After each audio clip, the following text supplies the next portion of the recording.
fait, on va juste prier et on ne va pas lire parce que si on lit, en fait, on devrait juste tout lire. Donc, on va juste prier et ensuite on va rentrer dans la parole de Dieu. Prions tous ensemble. Seigneur Dieu Tout-Puissant, merci pour ton amour, merci pour ta grâce, merci Seigneur, parce que tu es un Dieu si bon et si merveilleux. Merci Seigneur pour l'opportunité de se réunir en ce lieu pour partager ta sainte parole, Papa. Oh, Père Céleste, nous venons, Seigneur, auprès de toi, comme de petits enfants, avec humilité, Seigneur, reconnaissant, Seigneur, que nous ne connaissons rien, Papa, et reconnaissant, Seigneur, que c'est toi, Seigneur, par ta grâce, Seigneur, qui nous instruit, qui nous amène dans le voie de la justice. Alors, Seigneur, je te prie, Papa, alors que nous allons rentrer dans ta parole, Seigneur, oins-moi, afin que j'apporte cette parole telle que tu l'as enseignée à tes apôtres et à tes disciples. Oins-nous tous ensemble ici, Papa, afin qu'on puisse, Seigneur, la recevoir, Papa, la mettre en pratique dans notre vie et produire des fruits qui vont nous mener jusqu'à la vie éternelle. C'est avec action de grâce, Seigneur, que nous t'avons prié. Au nom de Jésus. Amen. Si on peut battre nos mains pour le Seigneur en s'asseyant.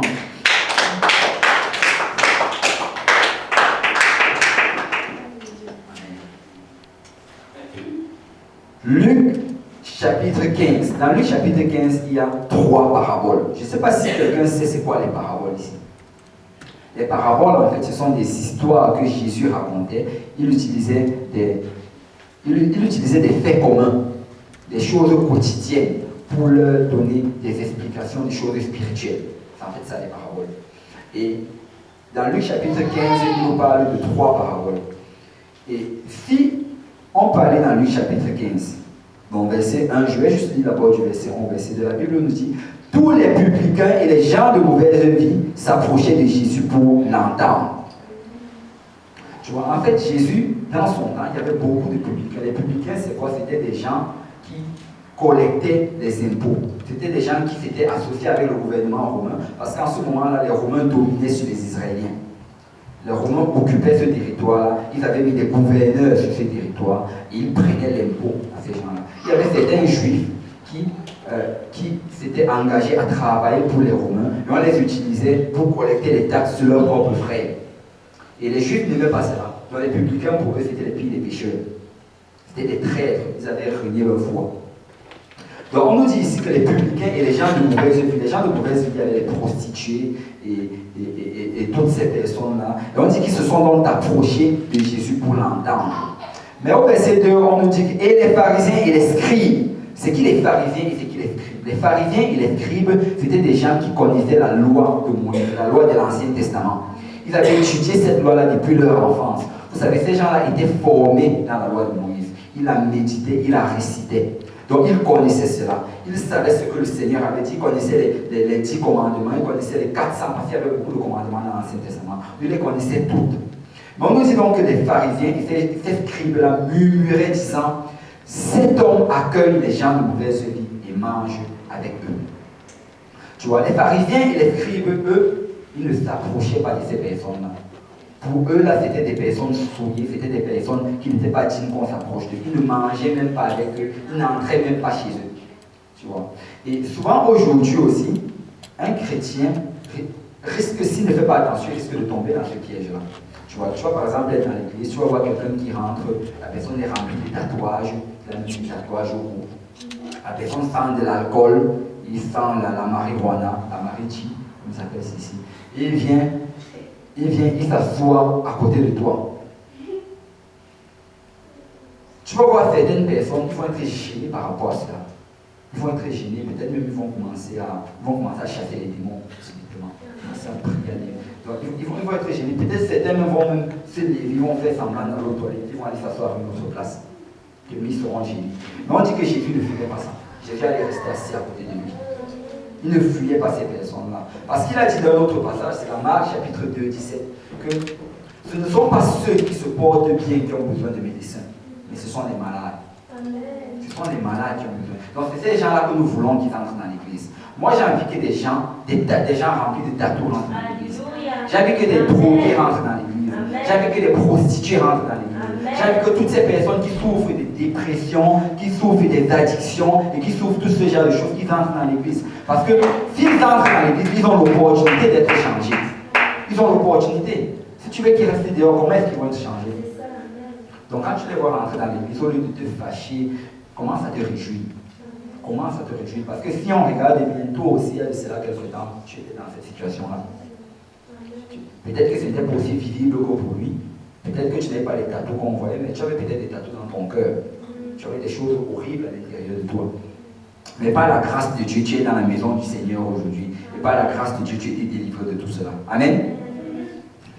Donc, les pharisiens se considéraient supérieurs à ces gens-là. Pourquoi? Parce qu'eux, ils connaissaient la loi, et ces gens-là ne connaissaient pas la loi. Ils se sentaient supérieurs. Et la Bible nous dit, en fait, Jésus a réprimé les pharisiens. Pas parce qu'ils connaissaient la loi, mais parce que c'était des hypocrites. Ils connaissaient la loi, mais ils ne la mettaient pas en pratique. Tu vois? Ils faisaient juste ça à la surface. On les voyait. On dit même que les pharisiens, en fait, que eux, ils marchaient même souvent en priant. En pleine rue, en plein carrefour, ils sont en train de marcher, ils font comme s'ils prient. Pour que les gens les voient, on dit, wow, ce sont vraiment des gens purs. On dit que les pharisiens se mettaient dans les coins de rue, ils élevaient les mains et commençaient à prier, juste pour qu'on les voie. Ils faisaient juste des choses pour qu'on les voie. Qu'ils arrivaient à l'église ou bien dans les cérémonies, on appelle, c'était les synagogues en ce temps-là, ils allaient s'asseoir dans les premiers bancs pour qu'on les voie. Donc ils faisaient tout pour qu'on les voie. Et les autres, ils les méprisaient. Donc leur gros problème, c'était l'hypocrisie. Donc Jésus, en fait, pour leur expliquer qu'il n'est pas venu pour les justes, mais il est plutôt venu pour les injustes. Il leur a raconté ces trois paraboles dont on va parler tout de suite. Donc, la première parabole, c'est, vous la connaissez tous, je crois que vous avez déjà peut-être entendu parler de cela. C'est la brebis égarée. Si quelqu'un peut m'aider, si quelqu'un peut se lever et lire Luc chapitre 15, du verset 4 au verset 7. Est-ce que je peux avoir une volontaire? La sœur Laure, merci. Au nom de Jésus. Quel homme d'entre vous, s'il a 100 brebis et qu'il en perd une, ne laisse les 99 autres dans le désert pour aller après celle qu'il ait perdue, jusqu'à ce qu'il la retrouve? Lorsqu'il l'a retrouvée, il la met avec joie sur ses épaules, et de retour à la maison, il appelle ses amis et ses voisins et leur dit: réjouissez-vous avec moi, car j'ai trouvé ma brebis qui était perdue. De même, je vous le dis, il y aura plus de joie dans le ciel pour un seul pécheur qui se répand que pour 99 justes qui n'ont pas besoin de repentance. De même, je vous le dis, il y aura plus de joie dans le ciel pour un seul pécheur qui se repent que pour 99 qui n'ont pas besoin de repentance. Alors, c'est quoi la parabole de la brebis égarée? Jésus raconte que lequel d'entre vous, il est en train de parler à ses pharisiens, parce qu'en ce moment-là, la plupart des gens habitant en Israël, c'était des bergers. La plupart avaient le troupeau. Donc quand il allait parler, en donnant une parabole, en racontant l'histoire des bergers et des brebis, ça allait être facilement compréhensible. Aujourd'hui, on a du mal souvent à capter certaines de ces paraboles, parce qu'on ne vit pas dans ce contexte-là. Mais si tu étudies la parole de Dieu, tu étudies leur contexte, tu vas comprendre cela. On nous dit ici, lequel d'entre vous, s'il a 100 brebis, imagine quelqu'un a 100 brebis. Et ensuite, il en perd une brebis. Il perd une brebis quelque part, mais il abandonne les 99 brebis à l'endroit où il les a laissées. Il s'en va chercher la seule brebis là. En ce temps-ci, on trouverait que ça ne fait pas de sens. Comment mettre 99 brebis à risque pour aller chercher une brebis? Mais eux, ils pouvaient très bien comprendre cela. Ils pouvaient le comprendre pourquoi? Parce que les brebis, si tu étudies le caractère de ces animaux-là, les brebis, je ne sais pas, est-ce que l'un d'entre vous, vous avez déjà vu une brebis? Ok. Mais je ne parle pas d'une chèvre. Est-ce que vous avez déjà vu une chèvre? Ouais, moi j'ai déjà vu une chèvre. Dans mon pays, j'en avais vu une. Mais la brebis, je ne crois pas déjà en avoir vu. On mangeait même les chèvres dans mon pays. Ouais. Donc, la brebis n'est pas comme la chèvre. La chèvre, là, je me rappelle dans mon pays, les chèvres, on les voyait se promener en voiture. C'est-à-dire, même en pleine ville, quelqu'un, peut-être, s'il avait sa chèvre chez lui, qu'il avait gardée peut-être pour une certaine cérémonie, et elle va réussir à sauter de l'enclos, elle va commencer à se promener. Tu vois une chèvre passer, mais juste là, elle passe devant toi, elle traverse la rue, tu vois. Et ça, c'est le caractère de la chèvre, elle se promène, elle n'a pas besoin de personne, elle s'en fout, et tu essaies de l'attraper, elle court et elle monte. C'est comme ça que la chèvre est. Mais la brebis n'est pas comme ça. La brebis, en fait, ne se promène pas seule. La brebis, si une brebis est perdue, qu'est-ce qu'elle va faire? Elle va rester à l'endroit où elle est perdue. Et elle va commencer à crier. Elle ne va pas bouger, mais elle va crier. elle va crier pour que son berger vienne la chercher. C'est pour ça que les 99 autres, il avait l'assurance qu'elles ne vont pas bouger, elles vont rester là, elles ne vont pas se perdre. Il pouvait aller chercher la seule brebis qui était perdue. En fait, c'est ça le contexte de l'histoire. Mais Jésus est en train de dire quelque chose. Il est en train de dire que même si dans la maison du Seigneur, nous pouvons être nombreux ici, malgré le fait que nous sommes nombreux, il y a beaucoup de personnes qui servent Dieu. Il veut dire par là qu'il est aussi intéressé par chacun d'entre nous en particulier. Le Seigneur est intéressé par toi en particulier. Il va avoir une relation personnelle avec toi. Tu sais, on vient, on dit, on aime le Seigneur. On dit, le Seigneur nous a sauvés. Mais en fait, tu devrais dire, le Seigneur m'a sauvé. Parce que même si tu étais le seul sur cette terre, Jésus serait quand même venu mourir pour toi. Même si tu étais le seul. Il n'est pas venu mourir parce qu'on était trop nombreux qu'il allait en enfer. Non. Il est venu mourir parce qu'il ne voulait même pas qu'un seul aille en enfer. Parce que la Bible dit ceci, que c'est la volonté de Dieu que nul ne périsse. Que nul, même pas un seul, ne doit périr. C'est comme ça que Dieu est. Il est intéressé par chacun d'entre nous. Chacun d'entre nous a une valeur particulière aux yeux de Dieu. Pour chacun d'entre nous serait prêt de laisser 99 brebis et de venir nous chercher à l'endroit où nous nous trouvons. Amen. Donc c'est ça en fait la parabole de la brebis égarée. Et la brebis en fait ça représente qui? Ça représente quelqu'un qui est à cette position-là où il ne sait pas comment faire pour rentrer à la maison. Il ne sait pas comment faire pour rentrer dans l'enclos. Il est juste perdu là, il espère juste que, oh mon berger, si tu pouvais venir me trouver où je me trouve. Il ne connaît pas la voie du retour. Et souvent certains d'entre nous ont traversé cela. Et peut-être même tu traverses cela aujourd'hui. Peut-être qu'il y a quelque chose dans ta vie. Peut-être qu'il y a une tentation que tu ne réussis pas à résister. Tu te retrouves toujours coincé dans cette tentation-là. Il y a peut-être un problème que tu ne réussis pas à en sortir. Tu es toujours bloqué dans le problème. Il y a peut-être des situations dans lesquelles tu ne cesses encore et encore de tomber. Tu sais que ces situations-là sont dévastatrices pour toi. Tu sais que le loup peut venir à n'importe quel moment. Tu sais que tu peux te blesser à n'importe quel moment. Tu sais que tu peux tomber dans une ruine à n'importe quel moment. Et tu ne sais pas comment sortir de cela.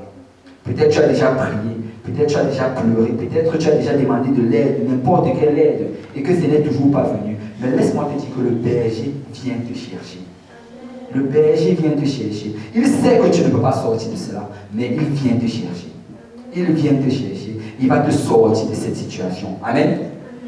C'est ça la brebis égarée. Donc si tu te retrouves à la position de la brebis égarée aujourd'hui, laisse-moi te dire que le berger est là pour toi aujourd'hui. Il est là pour toi aujourd'hui. Tu n'as pas besoin de ressortir d'ici avec le même problème que tu es venu. Tu peux laisser ça aujourd'hui à l'hôtel. Le Seigneur Jésus va prendre soin de cela. Et tu vas sortir d'ici là, libéré de tout problème. Amen. Amen. Tu as de la valeur aux yeux de Dieu. Personnellement, tu as de la valeur aux yeux de Dieu. Ce n'est pas nous avons, mais chacun d'entre nous a de la valeur, une valeur particulière aux yeux de Dieu. Donc après cela, Jésus a raconté une deuxième parabole. Et c'est toujours pour appuyer ce point-là. Et ça, c'est la parabole de la pièce perdue. Alors, si quelqu'un peut lire Luc, chapitre 15, du verset 8 au verset 10.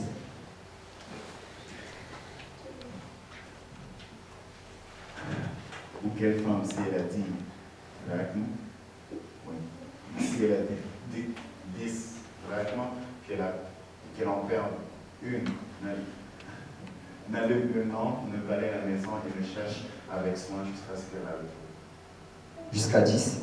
Lorsqu'elle a trouvé, elle appelle ses amis et ses voisins et dit, réjouissez-vous avec moi, car j'ai retrouvé le drachme que j'avais perdu. De même, je vous le dis, il y a de la joie devant les anges de Dieu pour un seul pécheur qui se répand.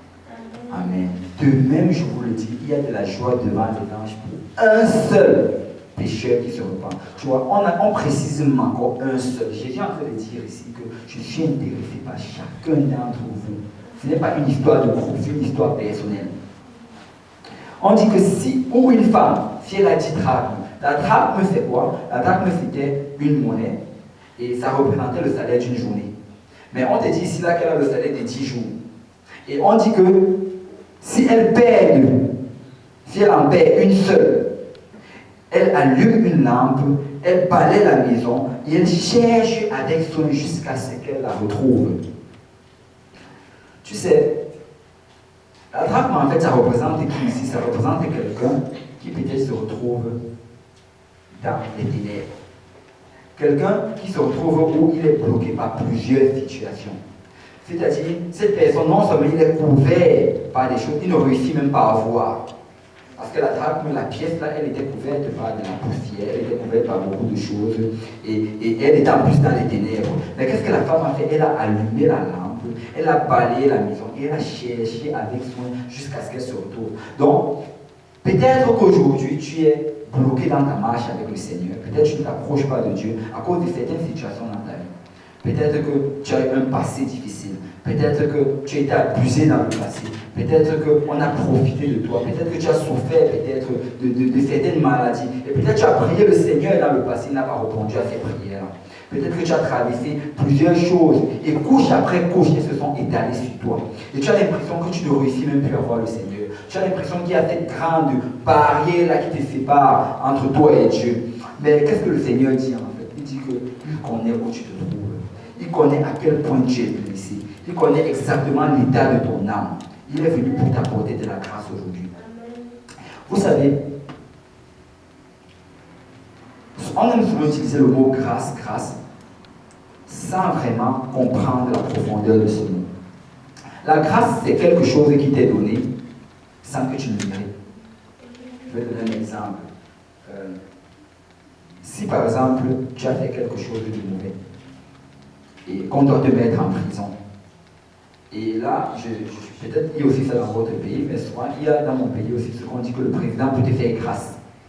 Je ne sais pas si vous avez entendu parler de ça. Il peut te faire grâce. Au moins Salim est avec moi. Salif est avec moi. Il peut te faire grâce. Donc, ça veut dire que tu es en prison, tu mérites d'être en prison, tu dois payer pour ton crime, mais du jour au lendemain, on envoie un émissaire pour dire, monsieur, vous êtes libre, vous pouvez sortir. C'est ça en fait la grâce. Donc, quand on dit ici que le Seigneur peut te faire grâce, ça veut dire que quoi? Ça veut dire que ce que tu méritais, en fait, le Seigneur peut te l'enlever. Vous savez, quand quelqu'un est malade, la chose dont il a le plus besoin, au-dessus de toute chose, c'est la guérison. Tu peux lui apporter à manger, tu peux lui apporter de l'argent, tu peux lui apporter des divertissements, mais lui, il a d'abord besoin de la guérison. Je ne sais pas s'il y a quelqu'un qui a déjà été vraiment malade. Quand tu es vraiment malade, là, tu veux juste la guérison. Dites-moi ce que ça prend pour que je sois guéri. Et surtout les choses qui sont les plus expressives par rapport à ça, ce sont le mal des dents. Quand tu as mal à la dent, là, laisse-moi te dire que tu es prêt à tout faire. En fait, mercredi, on était à une étude, tous les mercredis, chaque 2 mercredis, on se rencontre chez quelqu'un, on mange, on partage la parole de Dieu. Et mercredi dernier, on était chez quelqu'un et on a parlé de cela et on a parlé du mal de dents. Et une personne, en fait, quand on a parlé du mal, elle est devenue tout excitée par rapport à ça, tout enflammée par rapport à ça, parce qu'elle se rappelle d'une épisode. Elle disait qu'elle avait tellement mal à la dent qu'elle était prête à tout faire pour que sa dent guérisse. Et tu sais, comme dans nos pays, là, souvent, les gens ont souvent des remèdes, tu ne sais pas où l'inspiration vient. Quelqu'un lui a dit que si elle met de l'urine sur sa dent, et la personne était tellement désespérée. Bon, on dit c'est la fin de l'histoire. Quand tu as mal à la dent, tu veux être guéri. Tu veux absolument recevoir la guérison de cela. On peut t'apporter le plus beau gâteau au monde, mais tu veux juste être guéri. Et tu sais quoi? C'est aussi la même chose avec la grâce. La grâce, en fait, c'est la guérison pour l'âme. La grâce, c'est la guérison pour l'âme. Chacun d'entre nous sait qu'on a péché. Chacun d'entre nous, on a ce fardeau-là en nous qui nous rappelle ces choses-là qu'on a fait. Et nous savons qu'avec ça, on ne va pas s'approcher de Dieu. Mais qu'est-ce que la grâce fait? La grâce vient t'enlever ce fardeau-là. La grâce vient te dire que tu sais quoi? Tu as péché, mais le Seigneur te pardonne tout cela. C'est ça la grâce. Amen. Donc, on nous dit ici que le Seigneur, il va mettre une lumière sur ta situation.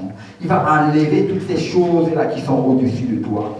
Il va te permettre de le voir. Et ainsi, il va te retrouver. Et la Bible dit qu'il y a plus de joie. Il y a de la joie devant les anges de Dieu pour un seul pécheur qui se repent. Et tu sais quoi? Ça, c'est les seuls endroits dans les évangiles où on parle de il y a de la joie devant les anges. C'est-à-dire, littéralement, ça veut dire qu'on est en train de fêter au ciel. Les fois qu'on fête au ciel, là, c'est quand quelqu'un est en train de se repentir. Quand quelqu'un se repent là, yippee, on commence la fête de la célébration au ciel. Et c'est ça, on commence à battre les mains, on chante, on sort à manger, on sort à boire, on fait la fête toute la nuit, parce que quelqu'un s'est repenti. C'est à tel point le Seigneur est intéressé par cela. Parce que ce n'est pas à la repentance qu'on va tous se retrouver dans le royaume des cieux. Donc quand le Seigneur voit qu'une personne de plus dans mon royaume, alléluia, allez, on va fêter. Ça, c'est une occasion de fêter. Amen. Vous avez l'impression qu'on ne fait pas souvent la fête pour les gens qui se repentent. Parce que s'il y a la fête dans le ciel, quand quelqu'un se repent, nous, on devrait fêter encore plus que cela. On devrait fêter. C'est à quel point le Seigneur met de la valeur dans chacun d'entre nous. Quand tu te repens, quand tu péches, que tu demandes pardon pour tes péchés, quand tu veux te rapprocher de Dieu, il est tellement content qu'il organise une fête. Troisième parabole, si quelqu'un peut lire, Luc 15 du verset 11 au verset 16. Ça, c'est la parabole du fils prodigue. Luc 15, verset 11 à 16. Au nom de Jésus, il dit encore, un homme avait 2 fils. Le plus jeune dit à son père, mon père, donne-moi la part de bien qui doit me revenir. Et le père leur partagea son bien. Peu de jours après, le plus jeune fils ayant tout ramassé, partit pour un pays éloigné, où il dissipa son bien en vivant dans la débauche. Lorsqu'il eut tout dépensé, une grande famine survint dans ce pays, et il commença à se trouver dans le besoin. Il alla se mettre au service d'un des habitants du pays qu'il envoya dans ses champs pour garder les pourceaux. Oui, continue. Il aurait bien voulu se rassasier des carreaux que mangeaient les pourceaux, mais personne ne lui en donnait. Ok, si tu peux continuer encore. Étant rentré en lui-même, il se dit, combien de mercenaires chez mon père ont du pain en abondance, et moi ici je meurs de faim. Je me lèverai, j'irai vers mon père, et je lui dirai, mon père, j'ai péché contre le ciel et contre toi, je ne suis plus digne d'être appelé ton fils, traite-moi comme l'un de tes mercenaires. Amen. Tu peux t'arrêter ici. Non, en fait, continue jusqu'au verset 24. Okay. Et il se leva et alla vers son père. Comme il était encore loin, son père le vit et fut ému de compassion. Il courut, se jeter à son cou et le baisa. Le fils lui dit, mon père, j'ai péché contre le ciel et contre toi. Je ne suis plus digne d'être appelé ton fils. Mais le père dit à ses serviteurs, apportez vite la plus belle robe et la revêtez. Mettez-lui un anneau au doigt et des souliers aux pieds. Amenez le veau gras et tuez-le, mangeons et réjouissons-nous, car mon fils que voici était mort et il est revenu à la vie. Il était perdu et il est retrouvé. Et ils commencèrent à se réjouir. Alléluia. Et ils commencèrent à se réjouir. Ça, c'est l'une des paraboles les plus célèbres de la parole de Dieu. Même si tu n'es jamais allé à l'église, même si tu n'as jamais lu ta Bible, tu as déjà peut-être un jour, quelque part, entendu parler de la parabole du fils prodigue. Et on nous dit ici qu'un homme avait 2 fils. Le plus jeune dit à son père, mon père, donne-moi la part de bien qui doit me revenir. Le père leur partagea son bien. Qu'est-ce que ça veut d'abord dire ici? Parce qu'on te dit qu'il s'est juste levé, il a demandé à son père, donne-moi la part qui doit me revenir. On dit que directement le père, sans discuter, il a partagé son bien. Et c'est comme ça en fait que le Seigneur est avec nous. Le Seigneur ne va pas continuellement contester avec nous. Nous, chacun d'entre nous, nous avons été créés avec le libre arbitre. Chacun d'entre nous, nous allons faire le choix de si nous voulons servir Dieu ou si nous ne voulons pas servir Dieu. Personne ne va être forcé à servir Dieu. Absolument personne. Il n'y a aucune personne ici qui est venue ici là parce qu'il était forcé. Il n'y a aucune personne qui va donner sa vie à Dieu parce qu'il sera forcé. Dieu ne force personne. Dieu c'est un gentleman. Il va toujours te proposer la meilleure des choses, mais c'est à toi de décider si tu vas l'accepter ou pas. Donc le plus jeune a décidé que non, moi je vais quitter la maison de mon père. Papa, donne-moi la part de mes biens et je vais juste quitter et je vais partir. Le plus jeune était désobéissant ici, mais malgré cela, le père lui a donné. Amen. Et ça, c'est juste pour dire à quelqu'un que ce n'est pas parce que le Seigneur te bénit qu'il approuve ce que tu fais. Le Seigneur bénit même. La Bible dit qu'il fait tomber sa pluie sur les justes et sur les injustes. Il bénit ceux qui sont justes, il bénit ceux qui sont injustes. Il fait lever son soleil sur les justes et sur les injustes. Il bénit ceux qui sont justes et il bénit ceux qui sont injustes. Parce que nous sommes tous ses enfants. Que tu sois obéissant ou désobéissant, le Seigneur va quand même te donner à manger. Il va quand même pouvoir à tes besoins. Parce que tu es son enfant. Parce qu'il t'aime. Vous savez, pour vraiment comprendre la relation entre Dieu et nous, il faut comprendre, il faut un peu visualiser la relation entre un père et ses enfants. Un père, là, même si l'enfant est têtu, désobéissant, il va toujours lui donner à manger. Il va toujours lui donner une place pour dormir à la maison. Il va toujours payer peut-être pour son école ou bien pour ce qu'il doit être en train de faire. Et c'est vraiment ça la relation qu'on a avec Dieu. Dieu va toujours nous bénir, qu'on soit obéissant ou désobéissant. Mais regardez ceci. On nous dit ici qu'il a demandé cela à son père. Et si on regarde bien cela, c'est comme s'il disait à son père que papa, moi je te considère comme mort. Pourquoi? Parce que l'héritage, on le donnait à la mort du père. Il lui dit, papa, moi je te considère comme mort, je ne veux plus avoir rien à faire avec toi. Donne-moi la part de mes biens et je m'en vais. Et certains d'entre nous aujourd'hui, peut-être pas ici, mais à l'extérieur, considèrent Dieu comme mort. C'est-à-dire qu'ils n'ont aucune relation avec Dieu. Ils ne prient pas Dieu, ils ne lisent pas leur Bible, ils ne viennent pas à l'église, ils vivent complètement dans le mensonge, dans la débauche. Ils considèrent Dieu comme mort. Et son père lui a donc donné son bien, et on nous dit au verset 13 que peu de jours après, le plus jeune fils ayant tout ramassé partit pour un pays éloigné. Il dissipa son bien en vivant dans la débauche. En quelques jours, il a dissipé tout ce qu'il avait. La Bible nous dit que les biens de ce monde ici sont éphémères. La Bible nous dit en fait que les plaisirs de ce monde ne durent qu'un instant. Tout ce que tu vas avoir comme plaisir dans ce monde, ça va durer un seul instant. Un seul instant. Vous savez, on est ici vendredi soir dans un service en train de parler de la parole, d'étudier la parole de Dieu. On aurait pu être, certains d'entre nous dans le passé, on était peut-être dans des clubs, ou bien on était dans des bars. Mais tu allais aller dans ce bar-là, tu allais dépenser de ton argent, au double du prix même que ça coûte habituellement. Tu allais avoir la musique forte qui allait te frapper dans les oreilles. Tu allais mentir à certaines personnes et raconter du n'importe quoi.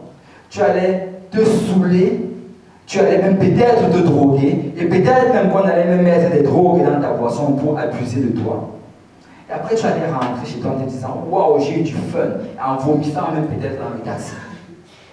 Et après, tu arrives chez toi, tu dors, tu te réveilles le lendemain avec des maux de tête horribles.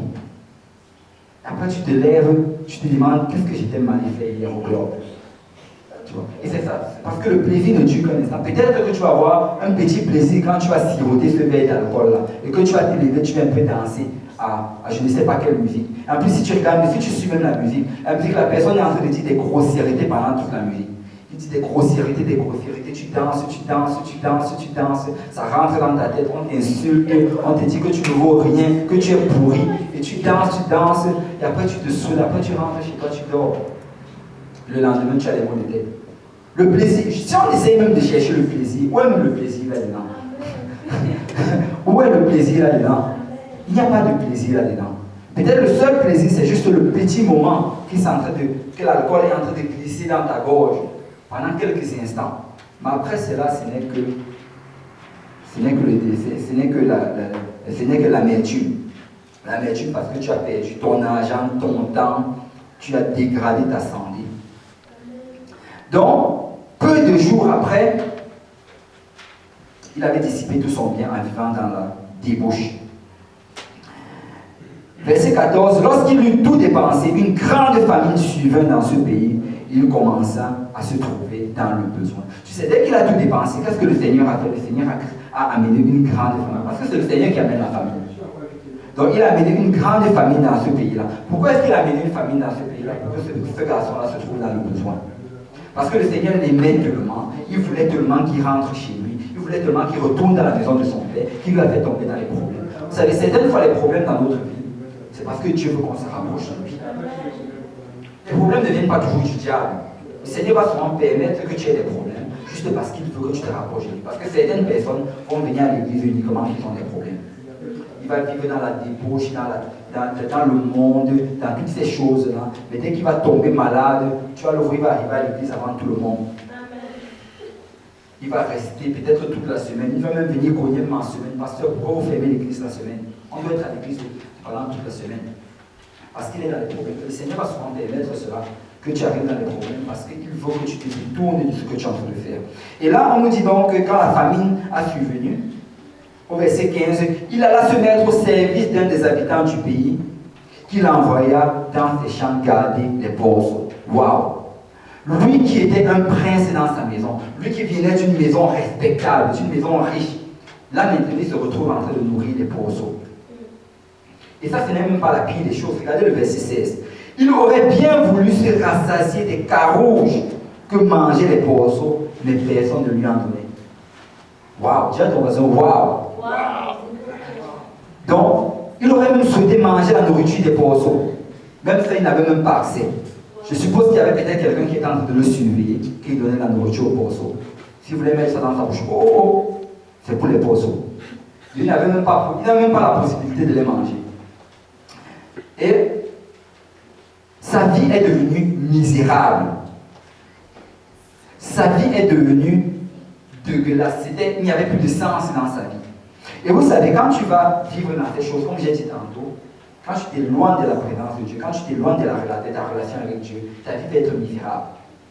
Ta vie va être misérable. Moi, je me rappelle avant que je me serve le Seigneur, comment ma vie était misérable. Tu pouvais avoir toutes les choses que tu te dis que tu as besoin dans ce monde. Si tu peux avoir peut-être ton école, le travail, les amis, les copains, toutes ces choses-là.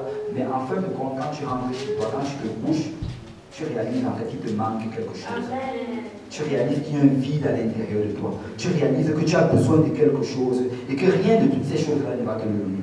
Et tu sais, souvent, en effet, on commence à croire que peut-être que si j'avais plus d'argent, peut-être si j'étais comme ces célébrités à la télé, mais tu sais quoi, si tu regardes bien ces derniers mois-ci, les célébrités n'ont pas cessé de mourir les uns après les autres. Des suicides. Quelqu'un qui a des millions dans son compte bancaire, quelqu'un qui a la popularité, quelqu'un qu'on voit partout, quelqu'un qui a des richesses en abondance, quelqu'un qui, pour toi, tu te dis qu'il a tout ce dont il a besoin. Tu entends que la personne vivait dans la dépression depuis des années, il s'est suicidé. Pourquoi? Parce que les plaisirs de ce monde-ci ne vont pas te satisfaire. Amen. Ça ne va pas te satisfaire. Amen. Et là, on nous dit ici, donc, dans sa situation, où il se trouvait, verset 17, étant rentré en lui-même. Rentrer en lui-même, ici, veut dire rentrer dans ton bon sens. Il a commencé à penser, tu vois. Pourquoi? Parce que dans sa situation où il se trouvait, il a commencé à se dire que mais qu'est-ce que je suis en train de faire ici? Pourquoi est-ce que je suis en train de vivre dans cette misère? Pourquoi est-ce que je suis en train de vivre une vie de moins que rien? Encore pire même que celle des cochons. Parce qu'il était moins bien nanti que les cochons en ce moment. Étant rentré en lui-même, il se dit combien de mercenaires chez mon père ont du pain en abondance et moi, ici, je meurs de faim. Qui parle des mercenaires, c'était des gens qui travaillaient chez son père. Il dit que ces gens-là chez mon père, ils mangent en abondance, mais moi, je ne suis même pas capable de même manger la nourriture des cochons. Au verset 18, je me lèverai, j'irai vers mon père et je lui dirai, mon père, j'ai péché contre le ciel et contre toi. Et ta première marche vers le Seigneur, ton premier pas vers le Seigneur, ce sera toujours reconnaître que tu as péché. Reconnaître que tu as péché. Vous savez, aujourd'hui, quand on dit à des gens qui font des péchés, ils prennent ça pour une insulte. Tu dis que tu as péché, la personne croit que tu l'insultes. Ce n'est plus une insulte, nous avons tous péché. La Bible dit que tous ont péché, ils sont privés de la gloire de Dieu. Il n'y a même pas un seul qui n'a pas péché. Tout le monde a péché. Et si on est honnête ici aujourd'hui, si je demande, est-ce qu'il y a quelqu'un ici qui n'a jamais péché? C'est ça. Si quelqu'un lève son doigt, c'est qu'il s'est en train de commettre un péché. C'est ça. Donc nous avons tous péché. Aucun d'entre nous n'a pas péché. Donc la première des choses que tu dois toujours faire, c'est la repentance. Tu dis, Seigneur, je reconnais que j'ai péché. Tu m'as donné tes lois, tu m'as parlé dans mon cœur. Même si tu n'as jamais lu la Bible, le Seigneur t'a parlé, tu sais ce qui est péché. Tu m'as parlé dans mon cœur, tu m'as dit de ne pas faire cela. Tu m'as dit que ces choses ne sont pas agréables pour toi, mais je les ai faites. Je te demande pardon. C'est ça la repentance. C'est ça. Et c'est toujours le premier pas vers le Seigneur. Et dit au verset 19, je ne suis plus digne d'être appelé ton fils. Traite-moi comme l'un de tes mercenaires. Et il se leva et alla vers son père. Regardez bien le verset 20. Comme il était encore loin, waouh, comme il était encore loin, son père le vit et fut ému de compassion. Il courut se jeter à son cou et le baisa. Waouh! Ça veut dire que son père était, moi je crois que son père était constamment en prière pour que son fils revienne.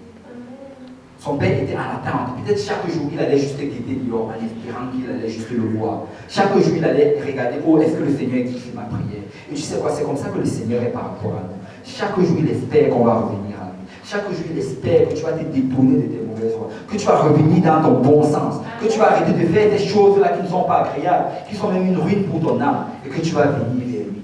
Et alors, quand il va te voir venir, il va commencer à courir vers toi. Il va courir alors que tu es encore loin. Il va t'embrasser.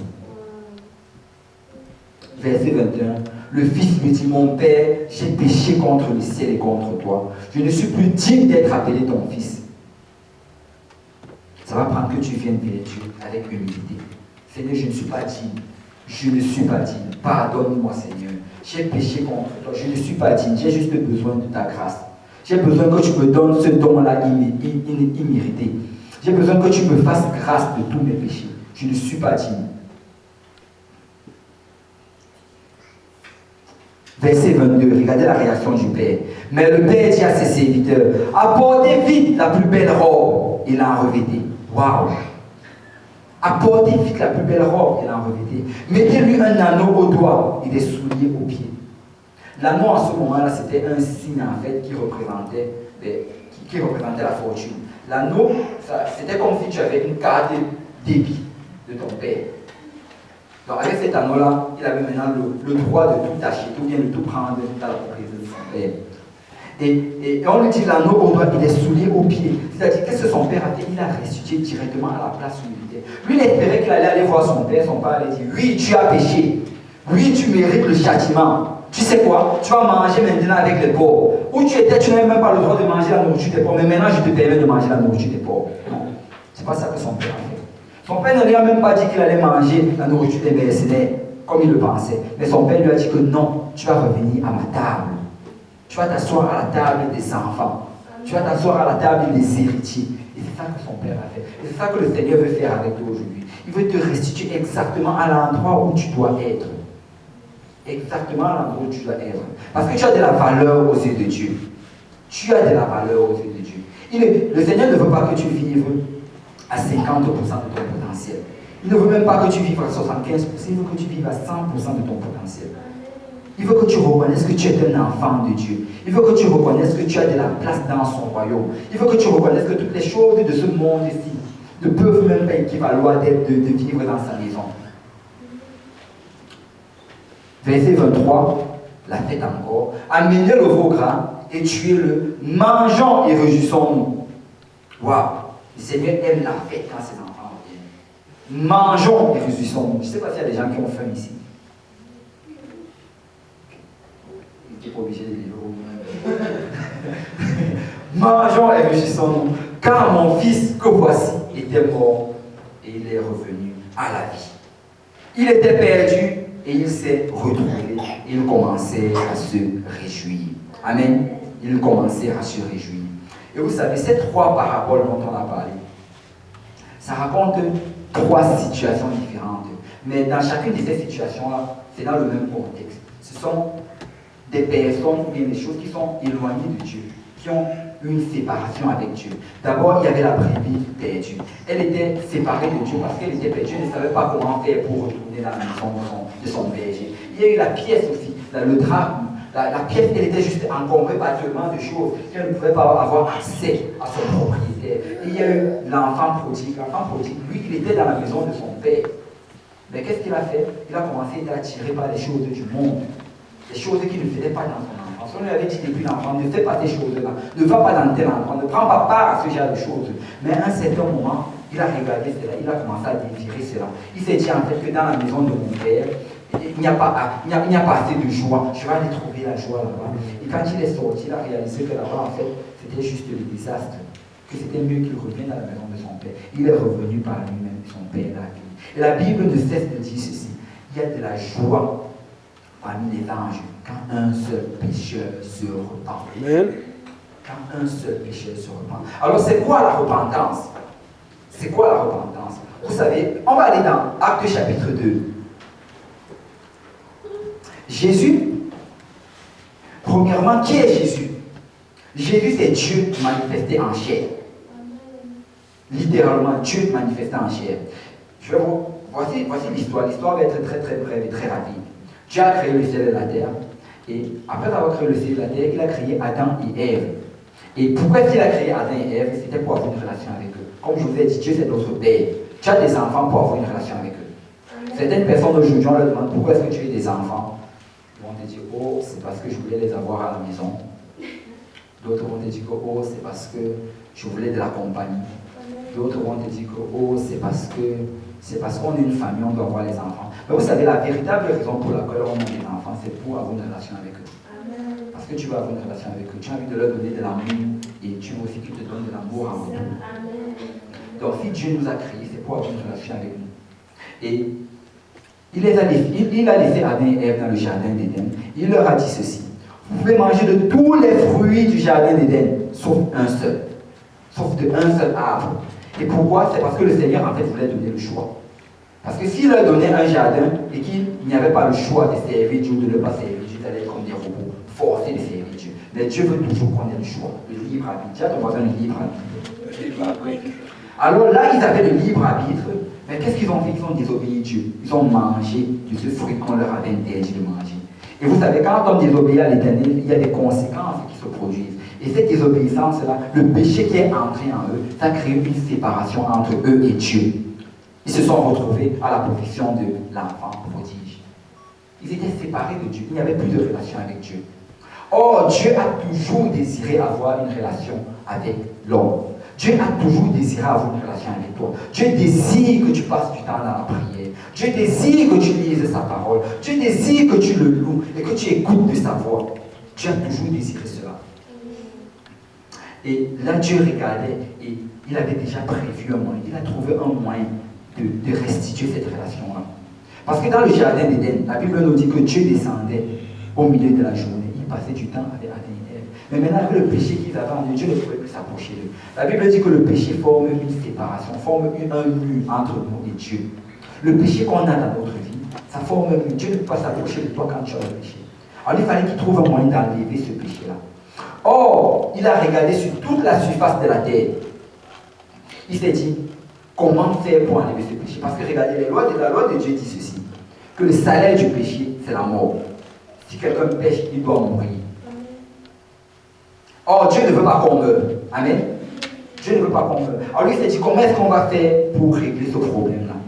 Il s'est dit que si je pouvais trouver une personne qui n'a jamais péché, et que cette personne-là vient et dit que, ok, moi je n'ai jamais péché, je vais mourir à leur place, porter leur péché et mourir à leur place, ce que là, ce sera correct. C'est en fait ça que Dieu cherchait. La Bible nous dit dans le livre de Romains que Dieu a cherché sur toute la terre, il n'a pas trouvé un seul juste, même pas une seule personne qui n'avait pas péché. Tout le monde avait péché, tous ont péché. Il ne pouvait pas prendre une personne et dire que tu vas mourir pour les péchés des autres, parce que si la personne venait, la personne allait mourir pour ses propres péchés. Il fallait quelqu'un qui n'avait jamais péché. Et comme personne n'avait jamais péché, Dieu a dit, vous savez, moi-même dont je vais venir mourir, moi-même dont je vais payer le prix pour le péché. Et dans Timothée chapitre 3, verset 16, la Bible nous dit, car grand, 1 Timothée chapitre 3, verset 16, la Bible nous dit, car grand,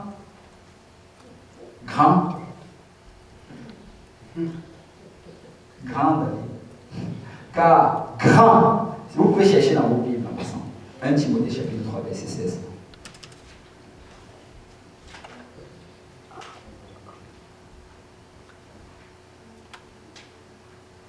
Alléluia. 1 Timothée 3, verset 16. Si vous n'avez pas encore trouvé, vous pouvez regarder à l'écran. Et sans contredit, le mystère de la piété est grand. C'est quoi la piété? La piété, c'est la sainteté. Donc le mystère de la sainteté est grand. Vous savez, souvent les gens disent le mystère de la Trinité. Il n'y a pas de mystère dans la Trinité. Il n'y a même pas le mot Trinité dans la parole de Dieu. C'est le mystère de la sainteté. Donc le mystère de la piété est grand. Regardez bien c'est quoi le mystère de la piété. On met 2 points. Celui, en fait, dans la plupart des Bibles, on écrit Dieu. Quand on parle de celui, si on dit Dieu.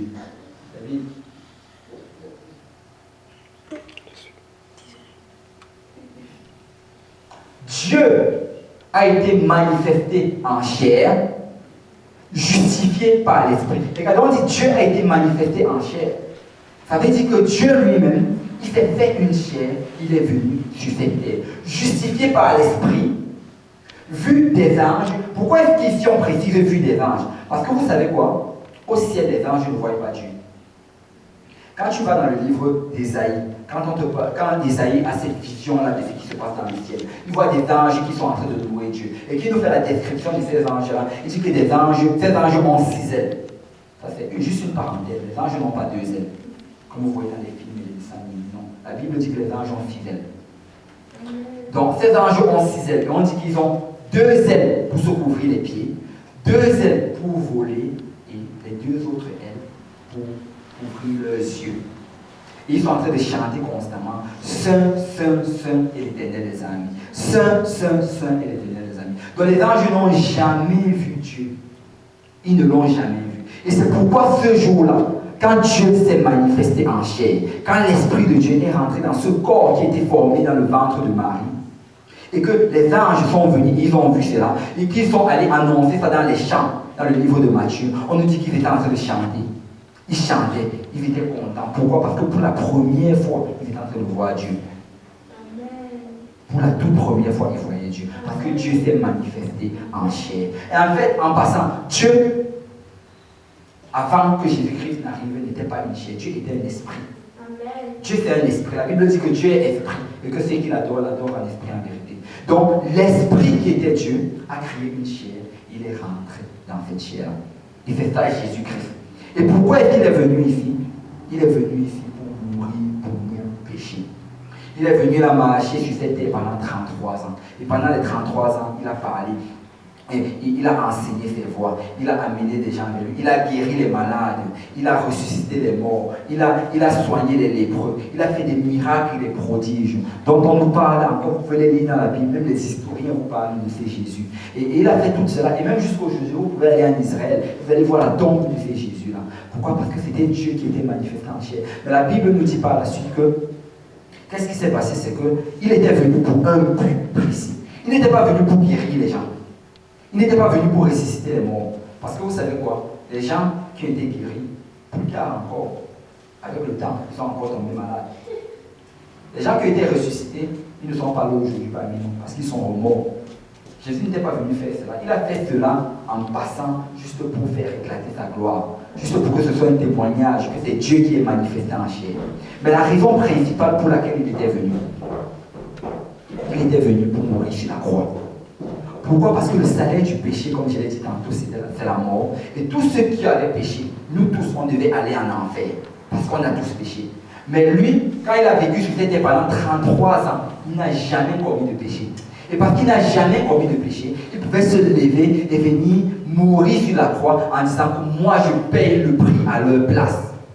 On n'a pas besoin de les mettre à la croix. On n'a pas besoin de les clouer. On n'a pas besoin de les faire passer à travers tous les supplices qu'ils devaient passer. Moi, je vais payer à leur place. C'est de ça qu'il s'agit quand on parle du calvaire. Jésus est venu mourir pour nous. C'est la seule raison pour laquelle il était venu.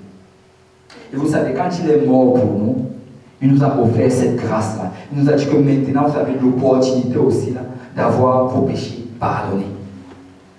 Mais comment obtenir le pardon des péchés? Dans Actes chapitre 2 dont j'ai parlé tout à l'heure,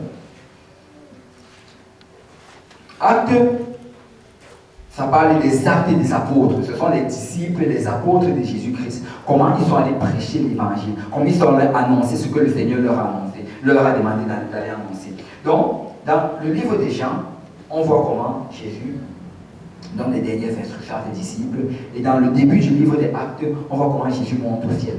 Et avant de monter au ciel, il dit à ses disciples, allez annoncer la bonne nouvelle. Donc, dans le livre de Actes chapitre 1, donc, Jésus leur dit d'abord d'aller attendre que le Saint-Esprit leur soit donné, parce qu'ils devaient recevoir le Saint-Esprit avant de commencer à travailler. Donc, ils attendent le Saint-Esprit, et 10 jours après, le Saint-Esprit tombe sur eux. Et quand le Saint-Esprit tombe sur eux, il y a des hommes qui viennent, ils sont surpris de les voir parler en d'autres langues. Parce que quand tu reçois le Saint-Esprit, tu parles en d'autres. Je vais vous parler du Saint-Esprit tantôt, mais laissez-moi juste paraphraser rapidement. Donc là, ces hommes-là sont surpris de les voir parler en d'autres langues, une nouvelle langue, qu'eux, ils n'étaient pas habitués de parler. Et là, ces hommes-là viennent, et Pierre, qu'est-ce que Pierre fait? Pierre commence à leur parler de ce dont je viens de vous parler tout de suite. Que Jésus-Christ est venu, Jésus-Christ est mort, Jésus-Christ était enseveli, et Jésus-Christ est ressuscité le 3e jour. que c'est ça l'évangile, c'est ça la bonne nouvelle. C'est ça, c'est par cela que vous avez le pardon des péchés. Mais qu'est-ce que les hommes là leur demandent? Regardez le verset 37. Après avoir entendu ce discours, Actes chapitre 2, verset 37, après avoir entendu ce discours, ils eurent le cœur vivement touché. Ils dirent à Pierre et aux autres apôtres, hommes, frères, que ferons-nous? Ils ont entendu le discours de l'évangile. Ils ont entendu le discours de cette parole-là qui leur donnait l'accès, la possibilité d'avoir le pardon de leurs péchés. La possibilité pour que le Seigneur marque leur nom dans le livre de vie. Et là, ils demandent qu'est-ce qu'on doit faire. Parce que tu sais quoi, quand tu entends ce discours-ci, quand tu entends l'évangile, il y a quelque chose que tu dois faire. Qu'est-ce qu'on doit faire, Pierre? Dis-nous, parce que nous savons que nous devons faire quelque chose. Vous savez, si là maintenant, j'allais j'allais à Target, le magasin Target qui est proche ici. J'achète une carte cadeau. Et j'apporte la carte cadeau ici. Et c'est une carte cadeau, disons, de 50 $. Et là, je viens avec ma carte cadeau et je dis, Radija, voici une carte cadeau, 50 $. Si par exemple la sœur Radija, elle prend cette carte, c'est Radija. Si elle prend la carte cadeau, elle dit, oh merci pour la carte cadeau. Et elle prend cette carte, elle met dans sa poche. Et elle garde ça dans sa poche. Elle ne va jamais profiter des biens qui sont en Target. Il va falloir en fait qu'elle prenne cette carte et elle se déplace d'elle-même. Elle va y à Target pour pouvoir prendre tout ce qui lui était offert là-bas. D'une valeur de 50 $. C'est la même chose aussi avec l'évangile. Quand l'évangile t'est donné, il faut que toi aussi tu te saisisses de cet évangile-là. Tu fasses ce que ça prend pour prendre ce que l'évangile t'a donné. L'évangile est donné, mais c'est à toi de le recevoir. Donc c'est pour ça que les hommes ici ont dit, hommes frères, que ferons-nous? Et Pierre leur a dit ce qu'ils doivent faire pour recevoir cet évangile. Pierre leur dit, verset 38, repentez-vous. Encore ce mot-là, la repentance. Repentance. Quand quelqu'un se repent, on lui dit qu'il y a la fête dans le ciel. Alléluia. Je crois que Pierre voulait qu'il y ait la fête dans le ciel. Amen. Repentez-vous. Et c'est quoi la repentance? La repentance, c'est que tu marchais d'une certaine direction. Peut-être tu buvais de temps en temps de l'alcool, tu te saoulais de temps en temps. Ça, c'était vraiment la direction dans laquelle tu tentais de marcher. Tu fumais de temps en temps, tu trichais de temps en temps, tu mentais de temps en temps. Mais quand tu te repens, tu dis, Seigneur, aide-moi, je ne veux plus mentir, je ne veux plus tricher, je ne veux plus vivre cette vie-là qui n'est pas agréable à tes yeux, mais je veux maintenant vivre pour t'être agréable. Pardonne-moi de tous mes péchés. Et là, tu te retournes et tu vas dans l'autre sens. Et là, maintenant, tu fais de tout ton possible pour ne plus mentir, pour ne plus voler, pour ne plus tricher, pour ne plus te saouler, pour ne plus faire toutes ces choses-là. C'est ça la repentance. La repentance, c'est d'abord un regret, mais c'est aussi une décision. Tu regrettes tout ce que tu as fait et tu prends la décision que Seigneur, avec ton aide, je ne vais plus le faire. Et vous savez quoi? Ce n'est pas par nous-mêmes qu'on va le faire, mais c'est avec l'aide de Dieu. Amen. Tout ce que ça prend, c'est que tu te décides. Si tu te décides de cela, le Seigneur va t'aider à ne plus vivre dans le péché. Donc Pierre dit, repentez-vous, c'est ça la première chose, repente-toi, fais un demi-tour, ne marche plus dans la voie dans laquelle tu marches. Demande pardon au Seigneur et demande son aide pour marcher dans la bonne direction. Après la repentance, il y a une deuxième chose que Pierre leur a dit. Que chacun de vous soit baptisé au nom de Jésus-Christ pour le pardon de vos péchés. Amen. Après d'être repenti, après avoir pris cette décision-là, maintenant, il faut que tu sois baptisé.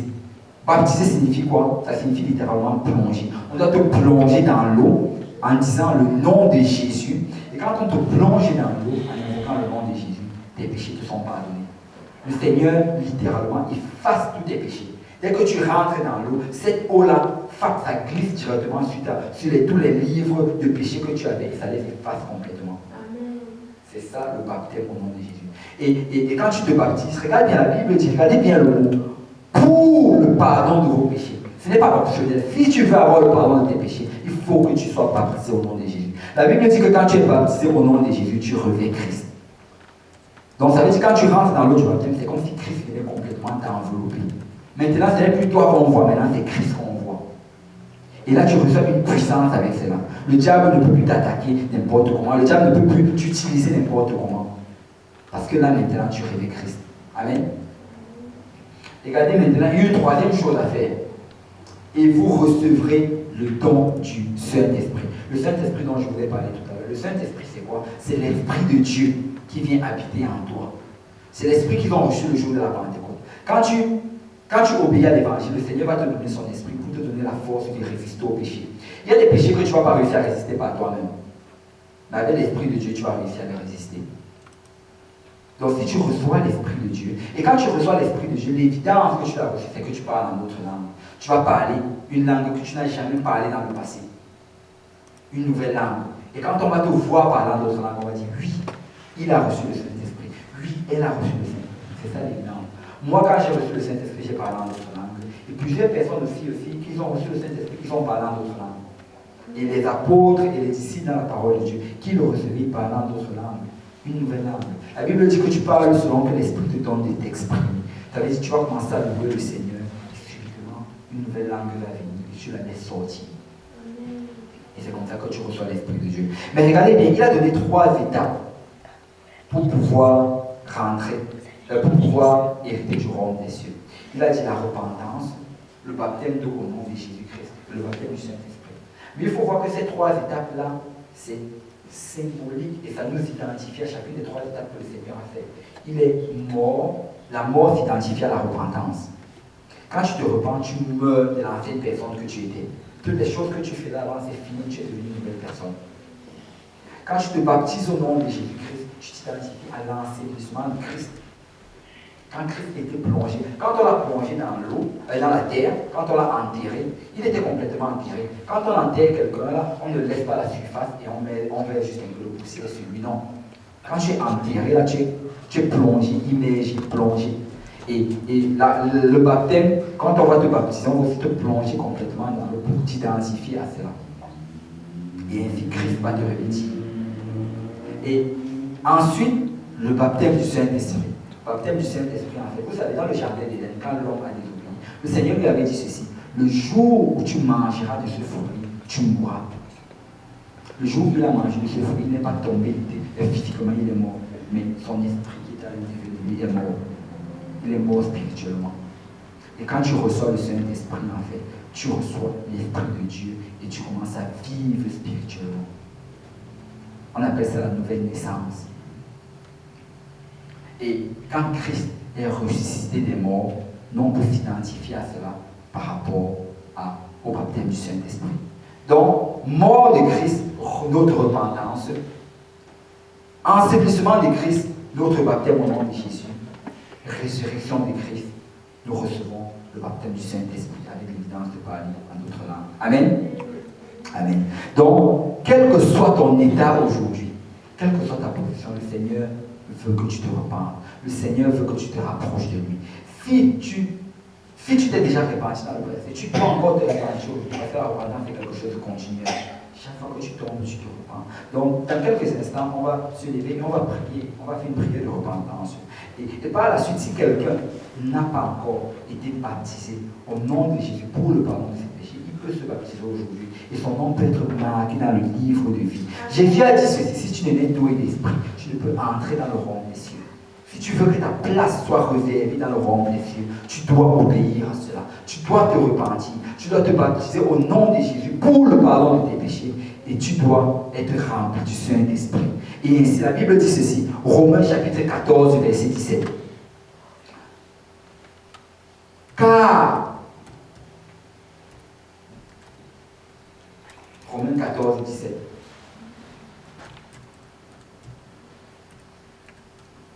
Ça dit que le royaume de Dieu n'est pas le manger et le boire. Car le royaume de Dieu, ce n'est pas le manger et le boire, mais la justice, la paix et la joie par le Saint-Esprit. C'est quoi le royaume de Dieu? Le royaume de Dieu, c'est ce peuple que Dieu a marqué le nom dans le livre de vie. Ce peuple-là qui va aller dans la Nouvelle Jérusalem, ce peuple qui va aller au paradis. Et on dit que ce n'est pas le manger, le boire, ce n'est pas tous les plaisirs mondains que tu vois dehors là. Mais le royaume de Dieu, c'est quoi? C'est la justice, c'est la paix et la joie. Et tu le reçois par le Saint-Esprit. Si tu vas avoir la paix aujourd'hui, il faut que tu reçoives le Saint-Esprit. Peut-être tu traverses des situations bizarres. Peut-être tu te trouves dans la situation de l'enfant prodige et que tu es éloigné, tu te sens tellement éloigné de Dieu, tu te sens tellement perdu, tellement déprimé. Tu as l'impression que tu es face à un mur et que tu ne réussis pas à surmonter cela. Tu as l'impression que tu es juste en train de dégringoler jour après jour. Et comme peut-être David le dit, tu as l'impression que tu es comme de l'eau, que tu es en train de t'effondrer et que ton cœur est comme de la cire. Mais laisse-moi te dire que aujourd'hui, tout peut changer. Si tu n'as pas encore reçu le Saint-Esprit, tu peux recevoir le Saint-Esprit et tu vas recevoir une paix. Une paix que le monde ne peut pas te donner. Une paix que l'argent ne peut pas te donner. Une paix que les plaisirs de ce monde ne peuvent pas te donner. Mais une paix qui vient du Saint-Esprit. Et tu vas recevoir la joie. La joie, ce n'est pas la même chose que le bonheur. Le bonheur, c'est pour une heure. Tu as le bonheur quand tu viens d'acheter une voiture. Peut-être un an après, le bonheur n'est plus là. Mais la joie, c'est quoi? La joie, ça ne vient pas des choses matérielles. La joie, ça vient du Saint-Esprit. Tu vas avoir une joie au milieu des plus grandes épreuves. Tu vas toujours être content. Tu vas dire, wow, mon nom est marqué dans le livre de vie. Le Seigneur va bientôt venir et je vais aller vivre avec lui pour l'éternité. Amen. Amen. Amen. Là, j'ai fini et je vais donner l'opportunité à, s'il y a des questions, on peut les poser. Est-ce qu'il y a quelqu'un qui aura une question?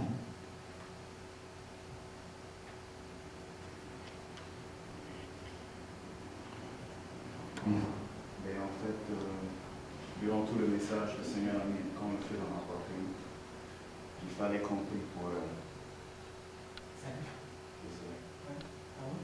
Il fallait compter pour Salif, Khadija. Ok, on va. D'accord. J'ai quelque chose à leur dire, puis on va prier. D'accord, ok, pas de problème. Mais ce qu'on va faire, c'est que là, on va se lever. Le service est fini, on va se lever. Et tu pourras leur dire cela. Et ensuite, on va prier. On va prier tous ensemble. On va aussi prier pour eux. Donc, quelle que soit ta situation aujourd'hui, le Seigneur est là pour toi. Et le Seigneur est là pour changer ta vie. Il est là pour t'amener à un nouveau niveau spirituel. Il est là pour te transformer. Il est là vraiment pour régler ta situation. Quel que soit ce que tu traverses, le Seigneur est là pour toi aujourd'hui. Amen. Amen. On va aller vers le Seigneur en prière. Et on va faire comme d'habitude. J'aimerais qu'on s'avance tous. On va prier ensemble comme une petite famille. On va prier ensemble comme une petite famille. Si on peut juste s'avancer. On va se baigner par la. Les garçons peuvent veiller de ce côté, les filles de l'autre côté. Les garçons peuvent se baigner par la main, et les filles aussi par la main. Et on va.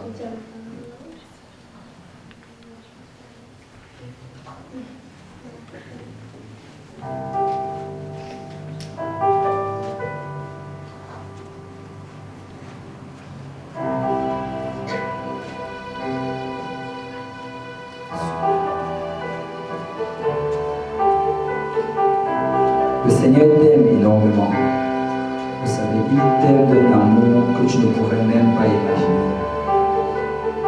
Il n'avait pas besoin de faire ce qu'il a fait. Il était sur son trône. Il était élevé. Il est saint. Et il n'avait pas besoin de faire cela. Il n'avait pas besoin de venir marcher sur cette terre parmi sa création pendant 33 ans. Mais il a fait juste par amour. Il a fait parce que tu as de la valeur à ses yeux. Comme cette brebis égarée. Malgré le fait qu'il a 199 brebis, il t'aime d'un amour particulier. Il t'aime d'un amour que tu ne pourrais même pas imaginer. Tu sais, le mot amour aujourd'hui, peut-être nous on l'utilise, mais on ne comprend pas le style d'amour que Dieu a pour nous. Parce que quel que soit le nombre de fois que tu tombes, le Seigneur t'aime toujours.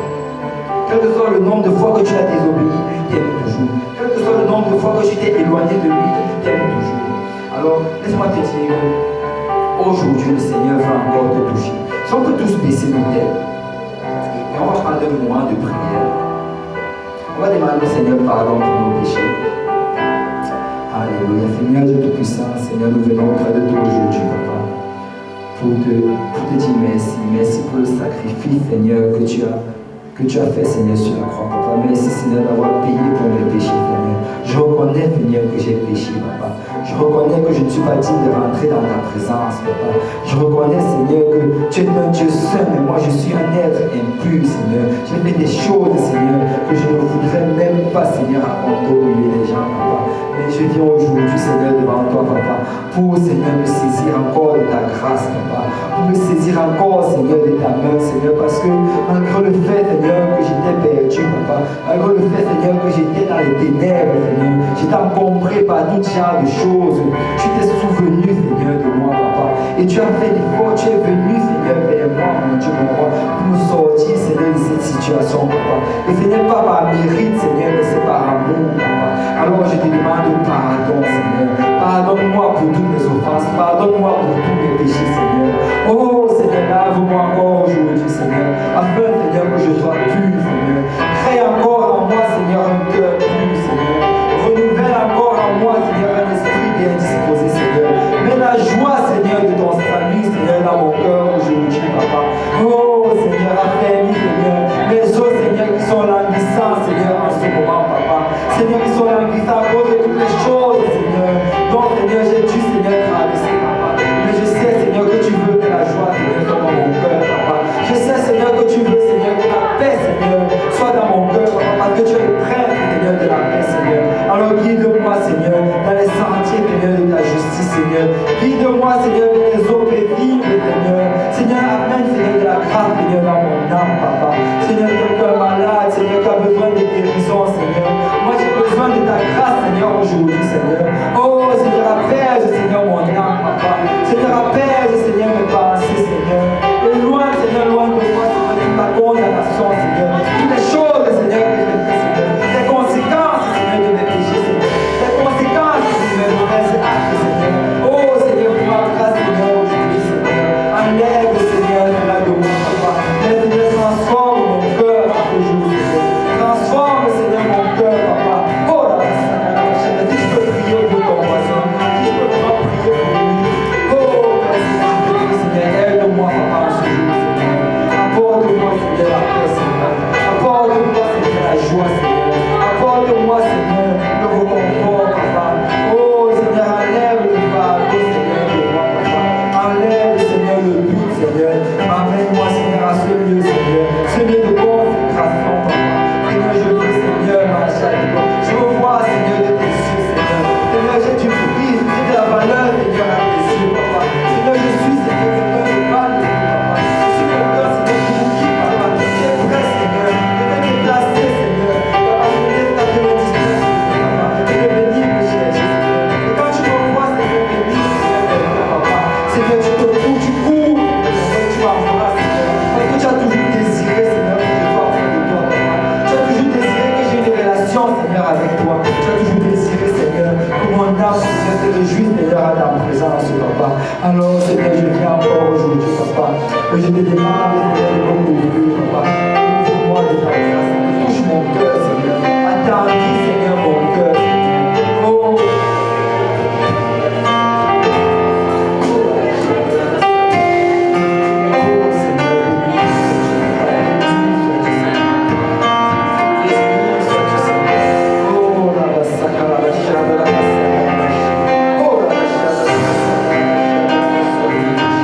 Oh,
il y a une chose qu'il faut que vous sachiez. No matter what happens, we live with foi.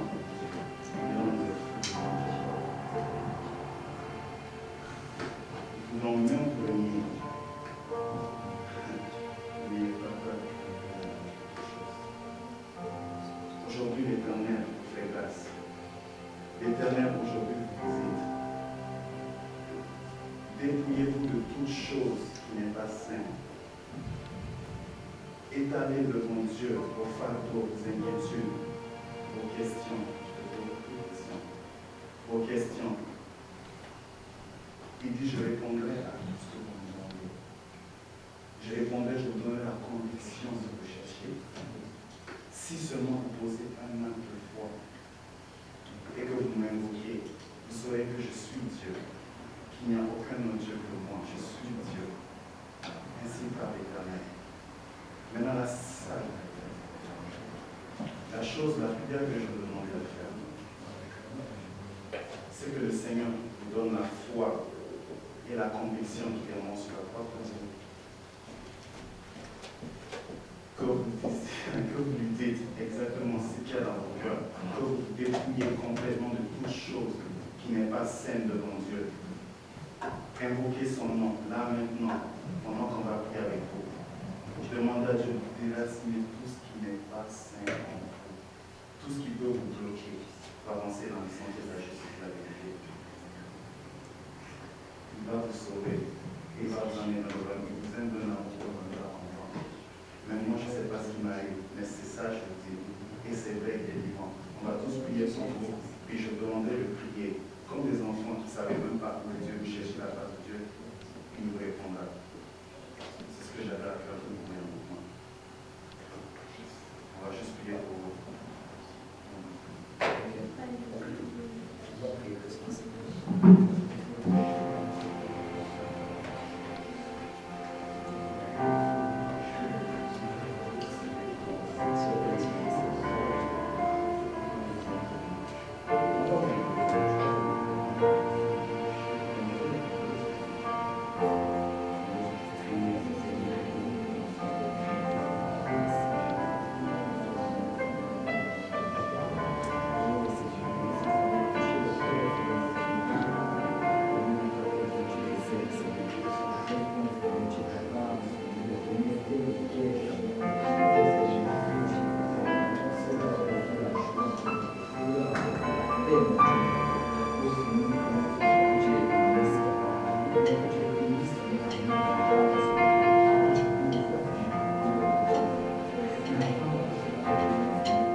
J'ai l'argent, hein? Et toi? Aussi, pas l'université. Vous êtes avec la famille? Non, Maria. Maria. C'est cool. Comment vous êtes arrivé ici?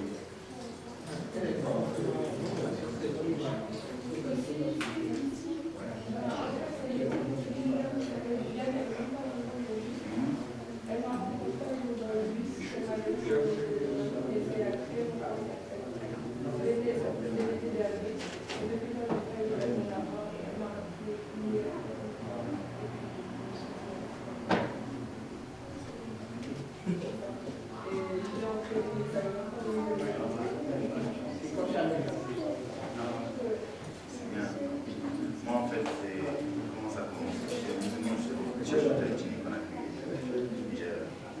Comment j'ai conduit mon entreprise. J'ai un peu d'excuses, c'est avec c'est vraiment cela. Puis j'essaie de les aimer. Ceux qu'on va savoir. Ça a commencé en fait, j'avais 15-16 ans. J'avais 15 ans, puis je commençais à me poser beaucoup de questions sur le je voulais, ça, j'ai jamais raconté. Je veux Dieu, je veux Dieu, je veux Dieu, je veux Dieu. Puis j'étais petit à toujours me faire ces questions. Moi, je me suis mis à dire, alors, qu'est-ce que j'ai fait? J'ai commencé à me dire dans l'islam, encore plus dit. C'est comme j'ai commencé à me dire, je vais commencer à réciter tous les versets pour la peur, je ne peux pas te penser que j'attends des histoires. Voilà, ça m'a tout la aller. Voilà. So, ça a commencé comme ça. Vraiment, je commençais à prier, je prie. Ça fait comme toi, justement. Moi, j'ai rencontré quelqu'un dans mes vies. Il me dit, Jean, cherche Jésus, Jésus est mon sur la croix. Et je dis, il faut que je croie en Jésus. Vraiment, je croyais pas Jésus sur la croix. Je croyais que Jésus était en fait. Je croyais tout ce qui était dans le monde, en fait. Mais je ne croyais pas qu'il y ait des monstres sur la croix. On a toujours enseigné que ce n'est pas Jésus, c'est Judas, c'est une personne. Alors ça continue comme ça, dans la même semaine encore. Quelqu'un d'autre me dit, donne ta vie à Jésus. J'ai dit, mais on m'a déjà dit ça la dernière fois, je ne peux pas Jésus, je ne peux pas Jésus. Comme de l'histoire.